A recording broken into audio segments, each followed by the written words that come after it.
مجھے یاد ہے جب 2008 میں اس پروگرام کا آغاز کیا تو ہم بہت سارے ملکوں کی طرف دیکھتے تھے کہ وہ پروگرام کیسے چلاتے ہیں، اور یہ اپنی نوعیت کا اس ملک میں پہلا پروگرام تھا جس میں ہم نے انوویشنز کے ساتھ اس پروگرام کو چلایا۔ اور 2008 میں جب اس پروگرام کا آغاز کیا، جو سب سے بڑا چیلنج تھا ہمارے لیے وہ یہ تھا کہ غربت کے اوپر کسی قسم کا ڈیٹا اویلیبل نہیں تھا۔ ہم یہ نہیں جان سکتے کہ کون اس ملک میں غریب ہے، کون اس پروگرام کے لیے اہل ہے اور کون اس پروگرام کے لیے اہل نہیں ہے۔ تو سب سے بڑا چیلنجنگ جو ہے وہ ہمارے لیے یہ تھا، اور ہمارے لیے یہ چیلنج یہ بھی تھا کہ اس ڈیٹا کو اکٹھا کیسے کیا جا سکے۔ تو ہم نے دنیا کے ایکسپیرینسز سے سیکھا اور ہم نے ایک نیشن وائڈ سروے کیا جس میں ہم نے ڈیٹا بیس ڈیولپ کیا، اور وہ ڈیٹا بیس نہ صرف ہمارے پروگرام جو بے نظیر انکم سپورٹ پروگرام کے لیے ہے، بلکہ پاکستان میں چلنے والے ہر غربت کے پروگرام کے لیے فائدہ مند رہا۔ اور یہ سب سے بڑا چیلنج تھا کہ ہم جلدی سے کس طرح ڈیٹا جو ہے وہ کلیکٹ کریں۔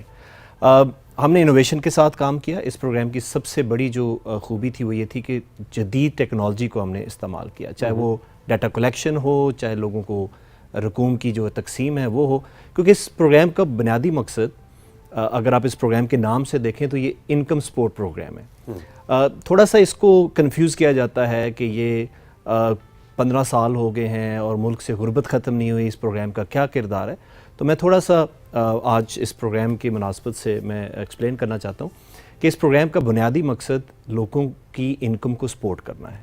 میں اس کی چھوٹی سی مثال دیتا ہوں کہ اگر کسی کی انکم جو ہے وہ 20,000 روپیہ ہے لیکن اس کے جو اخراجات ہیں وہ 25,000 روپے ہیں، تو یہ 20 اور 25 کا جو فرق ہے اس کو ختم کرنے کا بنیادی مقصد اس پروگرام کا تھا، اس گیپ کو برج کرنا۔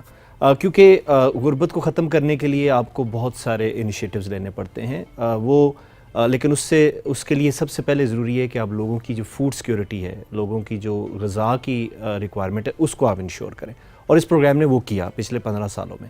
اس کے بعد ہمارے جو بیشتر پروگرام ہیں جس میں ہم نے ایجوکیشن کے ساتھ اپنی کیش ٹرانسفر کو لنک کیا، ہیلتھ اینڈ نیوٹریشن کے ساتھ اپنی کیش ٹرانسفر کو لنک کیا، اس سے جو ہے وہ ایک لانگ ٹرم اپروچ ہے کہ ہم لوگوں کو غربت سے نکالیں، اور لوگوں کو غربت سے نکالنے کے لیے human capital development is the most important thing.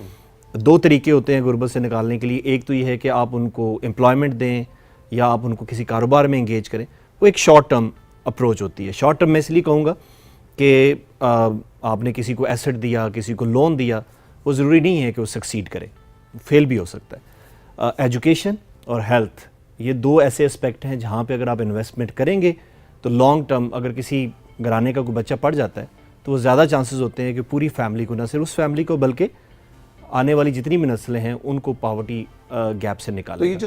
نہیں، ہم نے 3 ڈفرینٹ پروگرامز بنائے۔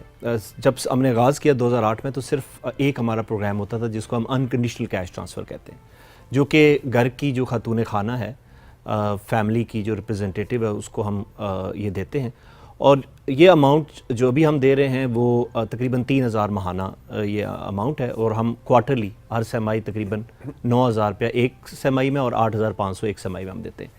یہ ان کی غذا کی ریکوائرمنٹ کو پورا کرنے کے لیے۔ میں اگین ایکسپلین کر دوں کہ ان کی پورے منتھ کی فیملی کی ساری غذا کو یہ کور نہیں کر سکتا، وہ جو گیپ ہے ان کے انکم اور ایکسپینڈیچر ہے اس کو کور کرتا ہے۔ پھر ہمارے 2 پروگرامز ہیں جو اسپیسیفکلی ایک ایجوکیشن کے لیے، اس کو ہم کنڈیشنل کیش ٹرانسفر کہتے ہیں، اس کو تعلیمی وظائف کہتے ہیں، جس میں ہم اسی فیملی کی پرائمری سے ہائر سیکنڈری کے جو بچے ہیں ان کو اسکول جانے پہ اور 70% حاضری اچیو کرنے کے اوپر ہم ان کو اضافی کیش ٹرانسفر دیں گا، اور اس کو ہم مانیٹر کرتے ہیں، ہر سیمائی ہم دیکھتے ہیں ان کو اسکولوں میں جا کے۔ اس سے کوئی ڈراپ آؤٹ کی ریشو کم ہوئی ہے؟ بالکل، جب ہم نے پروگرام کا آغاز کیا تو ہمارے جو یہ فیملیز تھیں، اور میں تھوڑا سا ایکسپلین کر دوں کہ جب ہم نے ڈیٹا کلیکٹ کیا تو جو فیملیز ہم سے بینیفٹ لے رہی ہیں ان کے 70% بچے آؤٹ آف اسکول تھے۔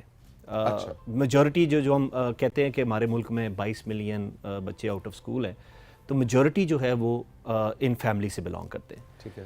تو جب ہم نے ان کو 2012 میں پروگرام کا سٹارٹ کیا، آغاز کیا، تو جو ان کی اٹینڈنس کا ریٹ تھا وہ 60% تھا، یعنی 100 بچہ ہم نے انرول کیا تو اس میں سے 60 بچے جو ہے وہ اچیو کرتے تھے۔ باقی اس وقت after lot of efforts, mobilisation ہم نے کی، لوگوں کو اویئرنیس دی، ہمارا اس وقت جو اٹینڈنس ریٹ ہے وہ تقریباً 89% ہے، تقریباً 90% تقریباً، اور یہ بہت بڑی امپرومنٹ ہے۔ اوور آل اگر ہم پاکستان کی اسٹیٹسٹکس دیکھیں تو 86 to 87% اوور آل ہے، جس میں ہم ٹوٹل کوئی اگر بچہ اسکول جاتا ہے، یہ جو 10% ہیں اس میں ڈراپ آؤٹ بھی ہیں، اس میں جو بچے ہیں وہ بیمار بھی ہو جاتے ہیں, اسکولوں میں نہیں بھی جاتے. اچھا تیسرا کون سا تیسرا جو ہمارا کمپوننٹ ہے very important for this country as well, وہ ہے conditional cash transfer health and nutrition. آپ کو شاید یہ علم ہے کہ پاکستان میں 40% جو بچے ہیں وہ سٹنٹڈ ہیں. سٹنٹڈ گروتھ یعنی ان کی ہائٹ اور ویٹ جو ہے وہ اکارڈنگ ٹو دیئر ایج جو ہے وہ نہیں موو کرتی. تو 40% تقریباً ہاف آف دا پاپولیشن. اور سٹنٹنگ بڑی خطرناک فگرز. بالکل, اور سٹنٹنگ کا سب سے نقصان یہ ہے کہ جو سٹنٹڈ بچہ ہوتا ہے وہ برڈن آن دا اکانومی ہوتا ہے, یعنی وہ کوئی کنٹریبیوشن نہیں کر سکتا. تو یہ بڑا امپورٹنٹ صرف ظاہری اس کے مسائل نہیں, اس کا قد نہیں بڑا, ذہنی بھی اس کا ذہنی کوگنیٹو ایبیلٹیز وہ نہ پڑھ سکتا ہے پراپرلی, اور جب وہ بڑا ہوگا تو وہ ایک لیبر فورس کے طور پر جوائن نہیں کرے گا, وہ ایک برڈن فورس کے اوپر ہوگا. اور سٹنٹنگ کا جو انٹرسٹنگ فیکٹ ہے وہ یہ ہے کہ سٹنٹنگ کو آپ 2 سال, بچے کی 2 سال کی عمر سے پہلے آپ اس کو ایڈریس کر سکتے ہیں. جب وہ کراس کر جاتا ہے 2 سال, اس کے بعد stunting is reversible, damage is done. تو ہم نے اس چیز کو فوکس کرتے ہوئے health and nutrition conditional cash transfer programmes کا آغاز کیا.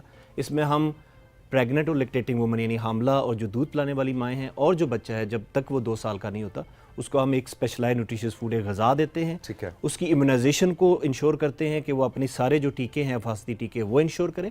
اور یہ سب کچھ کرنے کے اوپر ہم اس کو اضافی کیش ٹرانسفر دیتے ہیں. اچھا جی, بہت سارے سوال آ رہے ہیں اور کنٹرول روم بھی ریڈی ہے اور میں بھی ریڈی ہوں. کان میں مجھے ساتھ ساتھ بتاتے جائیں گے اور میں آپ کو پھینکتا جاؤں گا. ایک سوال ہے, ہم نام نہیں بتائیں گے, بہت زیادہ سوال آئے ہیں.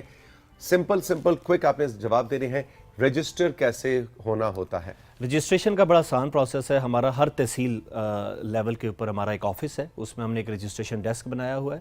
آپ کسی بھی وقت جا کے ان ڈیسک کے اوپر اپنا ڈیٹا پرووائڈ کر سکتے ہیں. ود ان 10 to 15 منٹس ہمارے پاس ڈیٹا آ جاتا ہے, اور انٹرسٹنگلی 15 سے 20 منٹ میں آپ کو پتہ چل جاتا ہے کہ آپ اس پروگرام کے لیے اہل ہیں یا نہیں ہیں. اگلا سوال بھی کچھ ایسا ہی ہے, اس کے لیے اہل کون ہوتا ہے؟ دیکھیں, ہمارا ایک بالکل سائنسی طریقہ ہے. ہم تقریباً 63 سوال پوچھتے ہیں 10 سے 15 منٹ میں, اور وہ ان کے ایسٹس کے اوپر ہوتے ہیں, ان کے گھر کے سٹرکچرز کے اوپر ہوتے ہیں, ان کے گھر میں رہنے والے افراد کے اوپر ہوتے ہیں. اور ہم سمپلی دیکھتے ہیں کہ ان سوالوں کی بنیاد کے اوپر ہم ایک کرائٹیریا ڈیولپ کرتے ہیں, اس کرائٹیریا کی بنیاد کے اوپر لوگوں کو ہم انکلوڈ کرتے ہیں. اور اگر کوئی جھوٹ بولے؟ جھوٹ بولنے کا ہم کراس ویریفیکیشن بھی کرتے ہیں. جس طرح کوئی وہیکلز کے اوپر بھی ہم ڈیٹا کلیکٹ کرتے ہیں, تو اف سم ون سیز کہ میرے پاس گاڑی نہیں ہے, تو ہم جو ایکسائز رجسٹریشن ڈپارٹمنٹس ہیں مختلف صوبوں کے, وہاں سے کراس ویریفائی بھی کرتے ہیں. اس طرح لینڈ کی انفارمیشن تو وہ 15-20 منٹ میں ویریفیکیشن تو نہیں ہوتی, وہ ایک انیشل جواب آتا ہے, ریئل ٹائم کنیکشن ہے. ہم جب سوال کر رہے ہوتے ہیں تو بہت ساری چیزیں جو ہیں وہ آن لائن ہم ویریفائی بھی کر رہے ہوتے ہیں. 20 منٹ میں آٹومیٹکلی جو ہے وہ اس کا ایک سکور کیلکولیٹ ہو جاتا ہے, اور سکور کیلکولیٹ کرنے کے بعد ہم نادرا سے اور جو مختلف ادارے ہیں ادھر سے ان سوالوں کی ویریفیکیشنز بھی کر رہے ہوتے ہیں. ساتھ کوئی ڈاکومنٹس لے جانا ضروری ہے؟ صرف ان کا کمپیوٹرائز نیشنل آئیڈینٹی کارڈ ضروری ہے, اور پریفرنس یہ ہونی چاہیے کہ آپ اپنے بچوں کا اندراج نادرا کے پاس کرائیں رجسٹریشن میں جانے سے پہلے, کیونکہ ہم کراس ویریفائی کرتے ہیں کہ کیا ان کے بچوں کا اندراج نادرا کے پاس ہے یا نہیں ہے. تو بے فارم اور اپنا کمپیوٹرائز نیشنل آئیڈینٹی کارڈ لے کے جائیں, اس کے علاوہ کسی قسم کی ڈاکومنٹیشن کی ضرورت. اچھا, ایک بہت اچھا سوال آیا ہے. سوری بھائی, ہم نام اور جگہ کا نام اس لیے نہیں بتا رہے تاکہ وقت بچایا جائے اور آپ کا سوال شامل ہو. بہت اچھا سوال آیا ہے کہ اگر کوئی 10 سال پہلے یا 8 سال پہلے شامل ہوا تھا تو وہ لائف لانگ رہے گا یا اس کی کوئی اینڈ لمٹ بھی ہوگی؟ یہ پہلے بالکل یہ پہلے ہوتا تھا. ہم نے 2011 میں پہلے سروے کیا, اس کے بعد ہم نے تقریباً 8 سال لیے, 2019 میں ہم نے دوبارہ سروے کیا. اب ہم نے اس کو ریئل ٹائم کر دیا ہے. اب they don't need to wait for 8 years. اب ہر 2 سال بعد دے ول ہیو اپرچونیٹی, ان کو چانسز ہیں وہ اپنا پروگرام میں شامل ہو سکتے ہیں. اب 8 سال 10 سال کی کوئی ریکوائرمنٹ نہیں ہوتی. جو اس پروگرام میں شامل ہوگا ہر 2 سال بعد اس کو اپنے آپ کو ری سرٹیفائی کرنا ہوگا, یعنی اپنے آپ ویریفیکیشن دوبارہ کرانی پڑے گی. اگر وہ اس لیول پہ جو ہمارا ڈٹرمن لیول ہے اس میں آئے گا وہ کنٹینیو کرے گا.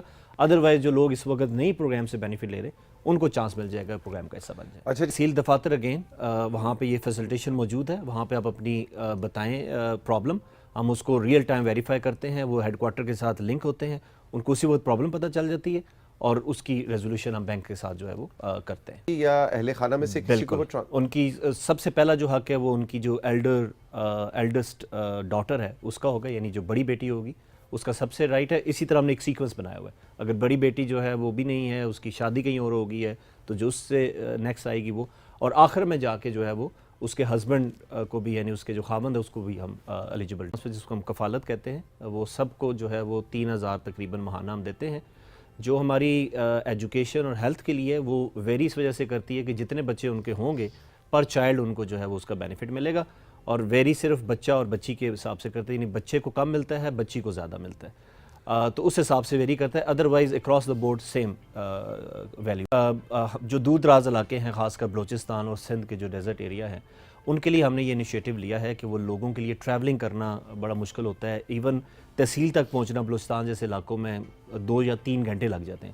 تو ہم نے فیصلہ کیا کہ بجائے وہ لوگ ہمارے پاس آئیں، ہم ان کے پاس جا کے ان کی رجسٹریشن کریں گے. تو حال ہی میں ہم نے تقریباً 20 جو موبائل رجسٹریشن وہیکلز ہیں وہ بلوچستان کے لیے، اور 5 جو ہے وہ پہلے مرحلے میں سندھ کے لیے ہم نے مختص کی ہیں. ان کا آغاز ہو چکا ہے. وہ ہر یونین کونسل لیول کے اوپر جائیں گی، اور وہاں پہ ایک پورا ہم شیڈیول بنائیں گے، لوگوں کو پہلے سے بتائیں گے کہ آپ کی یونین کونسل میں کب ہم نے آنا ہے. اس میں ہم نہ صرف ہماری سروسز بلکہ نادرا کی سروسز بھی اسی وین میں ہم مہیا کریں گے.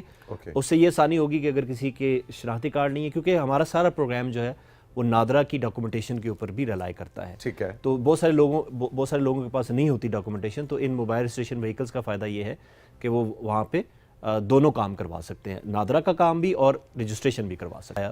تو کووڈ میں جو سب سے بڑا پرابلم ہوا وہ جو دیہڑی دار ورکرز تھے ان کو پرابلم ہوا. جو لوگ تو فارمل ورکرز ہیں، جو تنخواہ لے رہے ہیں، وہ تو گھر بیٹھ کے بھی تنخواہ لیتے رہے. لیکن جو لوگ ڈیلی کوئی نہ کوئی کسی لیبر میں انوالو تھے، جیسے ہی کووڈ آیا، کاروبار بند ہو گیا، تو وہ سب سے زیادہ متاثر ہوئے. ان کے پاس کوئی سیونگ نہیں تھی، ان کے گھر کو چلا. پھر گورنمنٹ جو حکومت پاکستان ہے انہوں نے ان کی ہیلپ کی، ان کو ایک ون آف 12,000 روپیہ دیا. تو ہم نے یہ ریلائز کیا کہ یہ ہر دفعہ ایسا نہیں ہو سکتا، ہمیں لوگوں کو پریپیئر کرنے کی ضرورت ہے کہ وہ خود جو بچت کا رجحان ہے وہ پیدا کریں. تو اس کانٹیکس میں ہم نے یہ پروگرام ڈیزائن کیا سیونگ کا. اس پروگرام کا بنیادی مقصد یہ ہے کہ وہ بچت کریں. وہ بچت کریں گے تو حکومت پاکستان جو ہے وہ کچھ نہ کچھ کنٹریبیوٹ کر رہی ہوگی. میں اس کی مثال دے رہا ہوں کہ اگر وہ، اور ہم یہ نہیں کہہ رہے کہ وہ کوئی 20,000 30,000 یا 10,000 روپیہ سیو کریں. Start with very small, come amount سے سٹارٹ کریں. 500 روپیہ بھی اگر وہ بچت کرتے ہیں تو ہم اس 500 کے اگینسٹ 200 روپیہ جو ہے حکومت پاکستان اس میں کنٹریبیوٹ کرے گی. 1,000 روپیہ کرتے ہیں تو ہم 400 روپیہ جو ہے کنٹریبیوٹ کریں گے، اور یہ ماہانہ ہے. ہر ماہ وہ بچت کریں گے، حکومت پاکستان اس میں کنٹریبیوٹ کرے گی 40%. ایگزیکٹلی.